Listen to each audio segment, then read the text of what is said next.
जय श्री गोरख।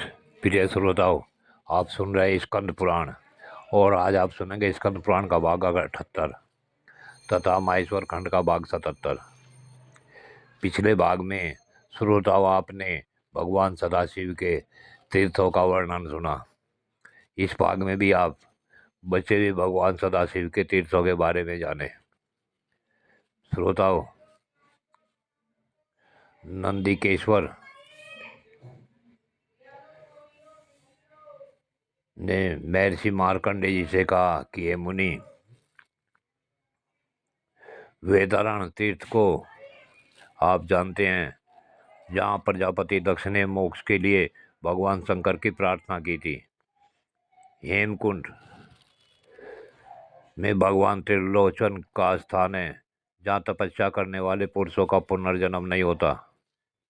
वेणुवन नामक क्षेत्र सब पापों का नाश करने वाला है, जहाँ वंशलता के गर्भ से मुक्तामणि में भगवान शिव प्रकट हुए। अंधकासुर के शत्रु भगवान शिव का जालंधर नामक स्थान तुमने सुना होगा, जहाँ तपस्या करके जालंधर ने शिवगणों का आधिपत्य प्राप्त किया है। ज्वालामुख नामक स्थान, जहाँ ज्वालामुखी देवी ने भगवान कालरुद्र का पूजन किया है। भद्रपट नाम से प्रसिद्ध एक क्षेत्र है, जहाँ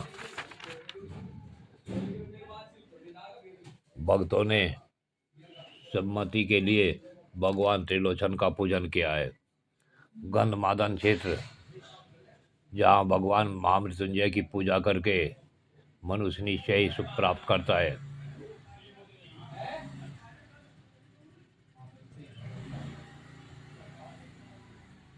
नंदिकेश्वर जी कहते हैं कि मार्कंडे, मैंने शिव जी के गो पर्वत नामक स्थान का भी परिचय दिया है, जहाँ उपासना करके पाणिनि व आकरणों में अग्रगण्य हो गए। वीर कोश नामक क्षेत्र का तुम्हें स्मरण है न, जहाँ तपस्या करके महर्षि वाल्मीकि ने ऋषियों कवियों में प्रधानता प्राप्त कर ली। महातीर्थ को तो तुम जानते ही होंगे, जहाँ भगवान शंकर ने ब्रह्मा आदि देवताओं को पढ़ाया है। मयूरपुर नामक महेश्वर तीर्थ है, जहाँ तपस्या करके इंद्र ने वज्र प्राप्त किया। वेगवती नदी के तट पर श्री सुंदर नामक क्षेत्र है, जहाँ कलयुग में भी देवादिदेव महादेव जी शोभा पाते हैं।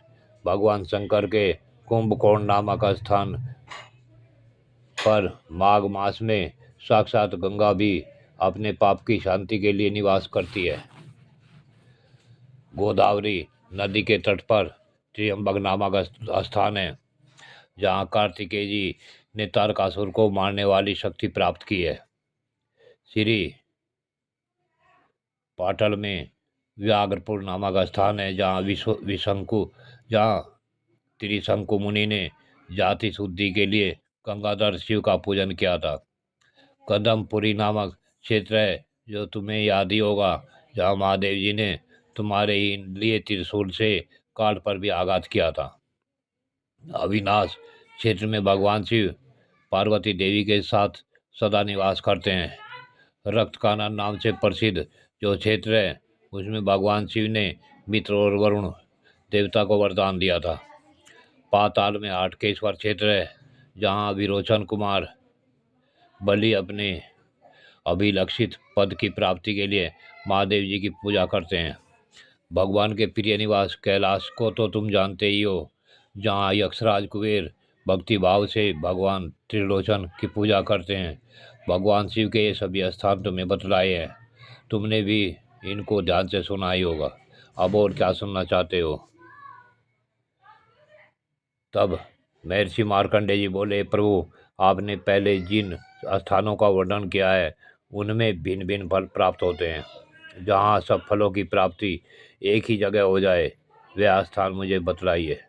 मुझे उस देश का परिचय दीजिए, जिसके स्मरण करने मात्र से ज्ञानी और अज्ञानी समस्त चराचर जीवों की को मुक्ति प्राप्त हो जाती है।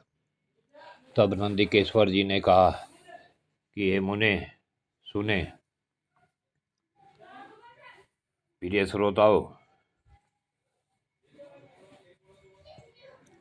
आगे जो नंदिकेश्वर ने मार्कंडे जी से कहा वह आप अगले भाग में सुनेंगे। यह भाग यहीं पूर्ण होता है। आगे की कथा अगले भाग में। जय शिव गोरक्ष।